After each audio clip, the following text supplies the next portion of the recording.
Welcome to Sales Momentum, the podcast designed to fuel your growth and accelerate your success in sales. I'm Howard Wolpoff, your host and guide through the ever-evolving world of sales. Selling isn't just about closing deals. It's about strategy, relationships, and continuous improvement. In each episode, we will bring you expert insights, proven techniques, and real-world experiences from top sales professionals. Whether you're a seasoned closer or just getting started, this podcast will help you sharpen your skills, build momentum, and hit your targets with confidence. Let's dive in and take your sales game to the next level.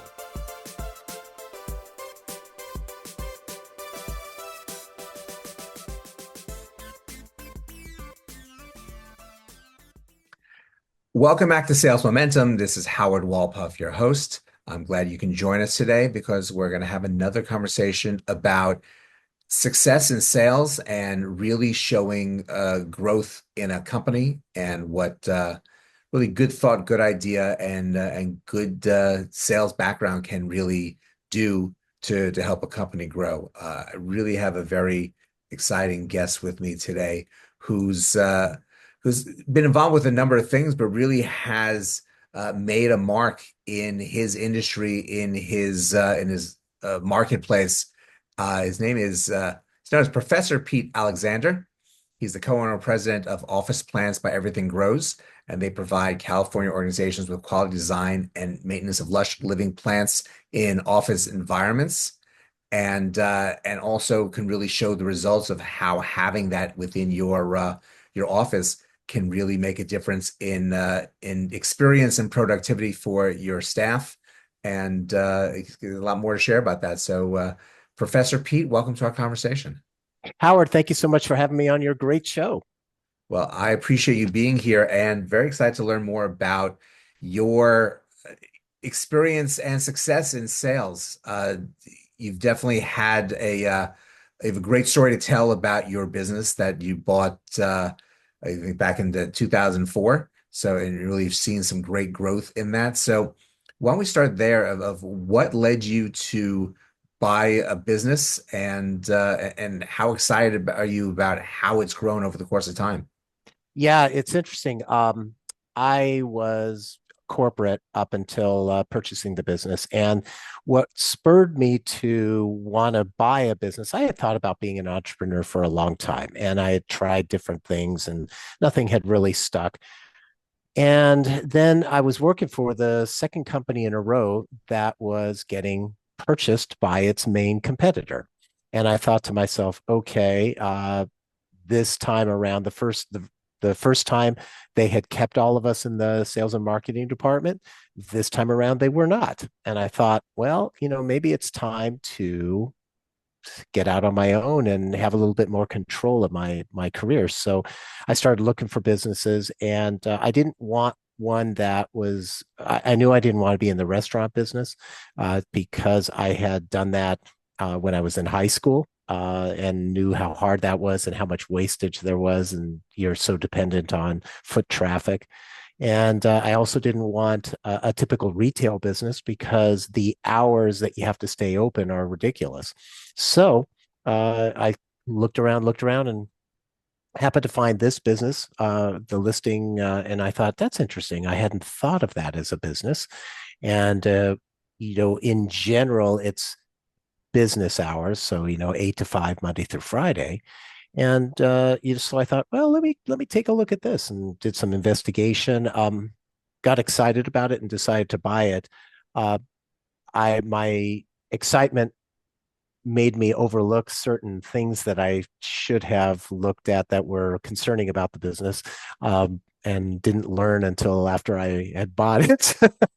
But I'm glad, I'm very grateful for it because I was able to turn it around because it was a failing business. It was heading for to be closed because it had been losing business for several years. And so I was able to turn it around, and now it's, and, we survived COVID, which was literally a torpedo in the business, because if you think about it, so we only focus on corporations. We don't focus on homes. And when people are not going into the office, you don't need plants in the office. So literally in March of 2020, we lost 60% of our business in 30 days. Basically, all of the growth that we had had since between 2013 and 2019 disappeared in 30 days. Wow. Yeah. It's obviously that's traumatic and can lead a lot of businesses to close Yeah. with that. But obviously that wasn't the case with you, and you're thriving and excelling.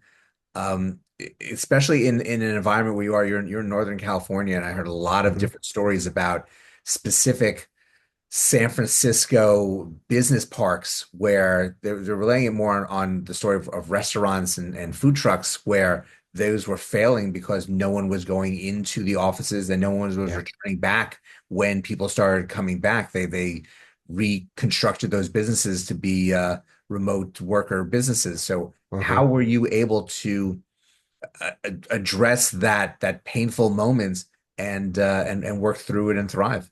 Yeah, it was a big question mark. I remember working with my business partner, and we were not sure, come April of 2020, we were not sure whether or not we were going to survive. And we were bending over backwards for the customers who were remaining. So, certain customers like hospitals, ones that were businesses where they had no choice. They had to have people coming into the office because they just didn't have the infrastructure to have people working from home. A lot of those things, when it comes to like cybersecurity and the home based employees don't necessarily have all the equipment that they would need to be able to function as a business. So there were certain businesses that we were able to maintain.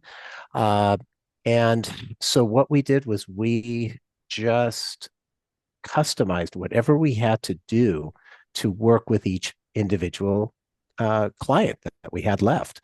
And so certain ones it said you could only come on certain days. You had to have be tested for, the tech had to be tested for COVID, or maybe we only came in the evening when there was no employees there, or, all these different things we had to do. And each customer was a different scenario. And what we also did was with our employees, there were certain employees that were terrified about being out in the field, being exposed. Because if you think about it, at the beginning of COVID, there were a lot of people that were ending up in the hospital on ventilators, dying. And so it was a very scary thing. And so those that didn't were too afraid to go out, that was okay. We kept them on payroll, just didn't have them go to see customers. With the employees who did want to work, we gave them what we called it the COVID bonus. Every week we were giving them additional COVID bonus for going out there and taking care of our clients. And so we were able to maintain the what we had left for basically for the rest of 2020.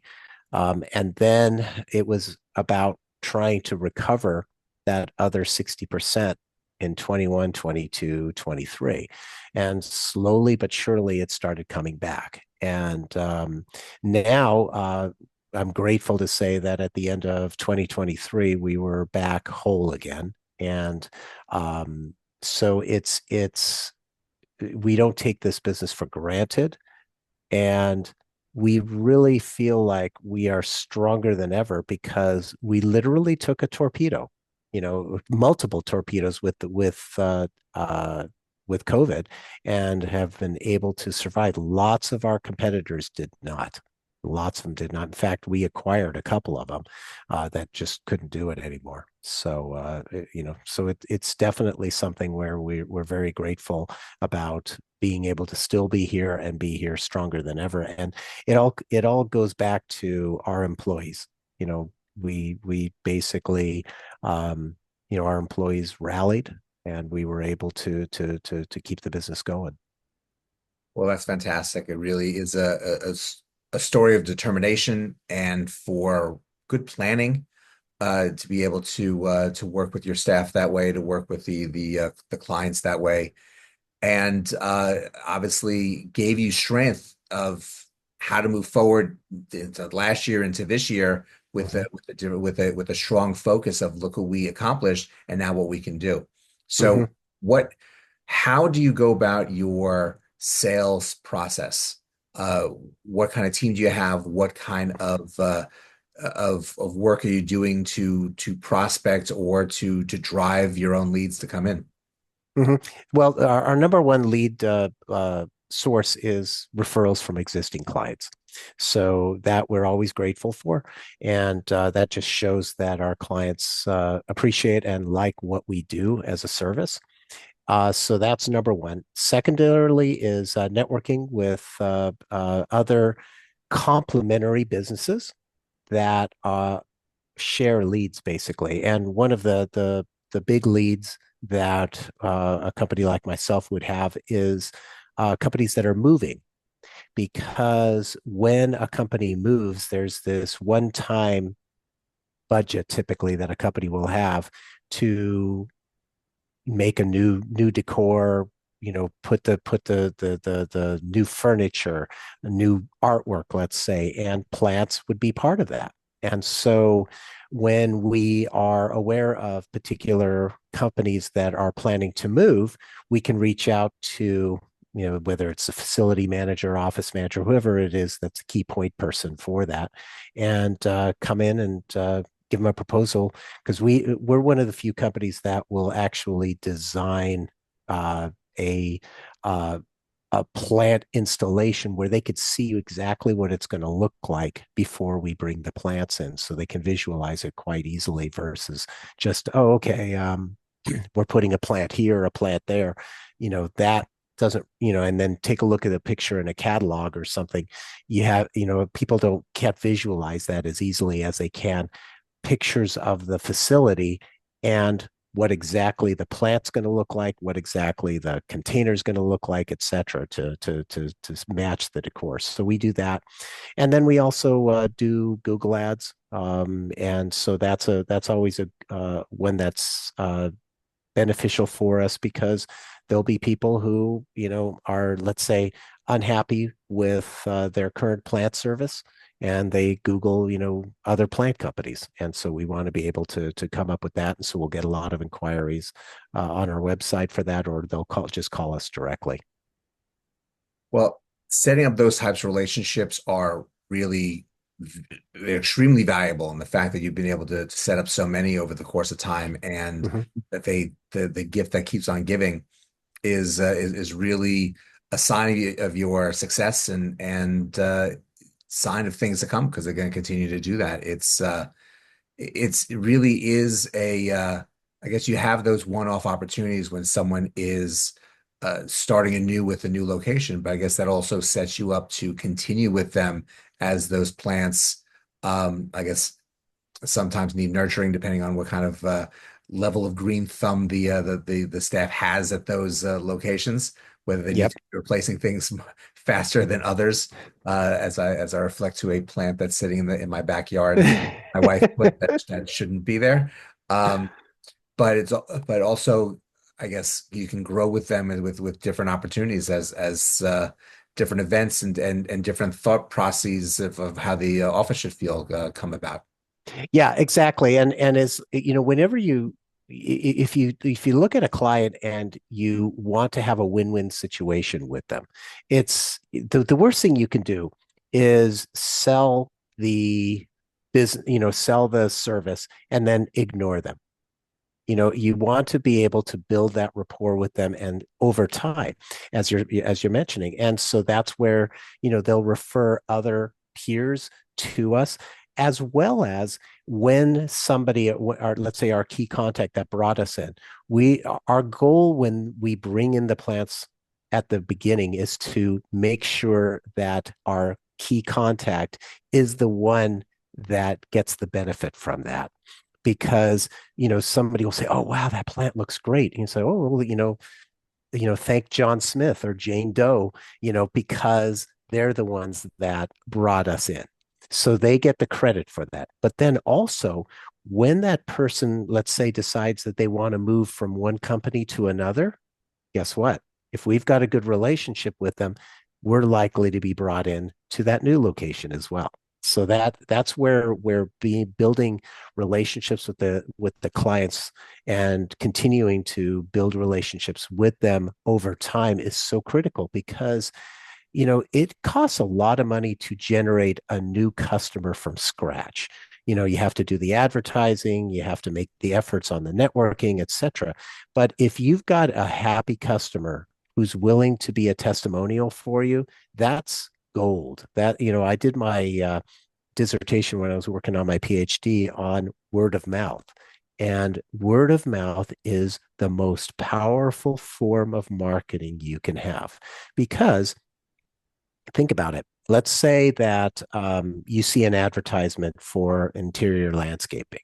Okay, so that's kind of nice. You see pictures and stuff like that. But what if you asked me, you said, and I wasn't a plant company, but I'm just a peer of yours, and you say, hey, do you know any plant companies that because I'm thinking about bringing plants into my organization, and I say, I know this one company that's really good. They did this great service. They do this great service for me that that testimonial has done more than 50% of the selling. It really has. Because now they're it's all about just closing it as opposed to having to generate some rapport and be able to build up some credibility because all that credibility has already been put in place before you even talk to that particular prospect because they've already been referred to you by somebody that they trust. It really is, again, as I said, the gift that keeps on giving. Mm-hmm. That when you can create that kind of rapport and they move different places and they still call on you, it really is a great feeling. Like you get that feeling that you really have made a difference in people's lives Mm-hmm. enough that they think of you. I guess truly they think of you every time they walk into the building and they walk through the offices that have your plants, your vision that you created for them, and those that have taken it onto other places. Really, it must be a great feeling. It is, and it's about just build the clients are our friends. That's what we want to build there, and so like things like if a particular client's getting married or something like that. So what are we going to do if we know that they're getting married? We're going to give them a wedding gift of some sort. It's just it really depends on the client too. What and our technicians are usually the ones that are going to tell us because they're there on a weekly or a bi-weekly basis at the client site.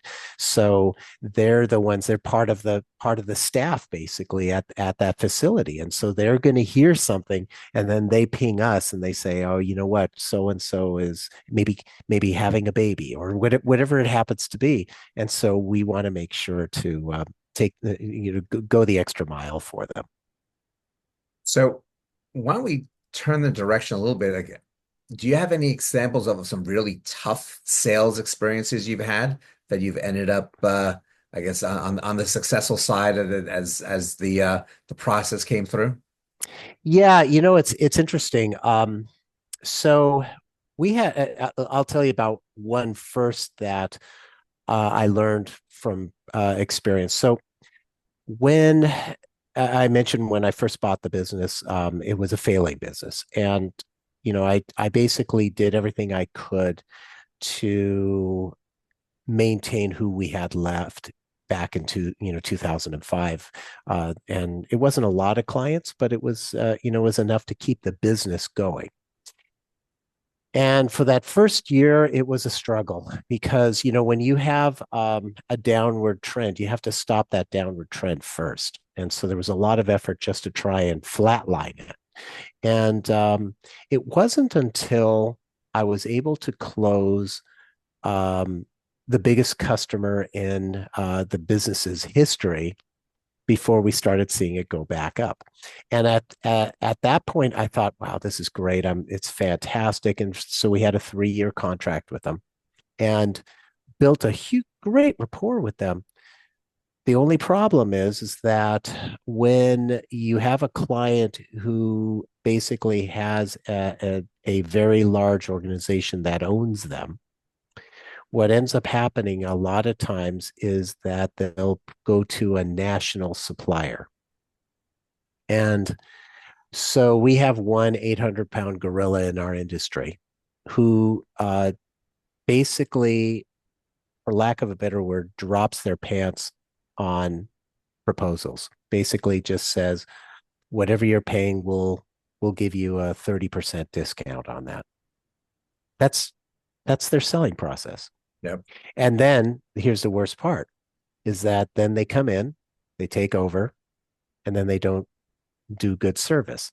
And so then the client is calling them constantly, complaining, and then and the plants look like crap, etc. But that happened to me with this one particular customer, and it was a very hard lesson to learn because I just assumed that when you have a great relationship, that that will trump everything else. Well, not when the decision is being made from you know, several layers up from what your clients. So, that was a hard one. But then what was good about that, what turned it around was that at first it was like devastating. It was like, are you kidding me?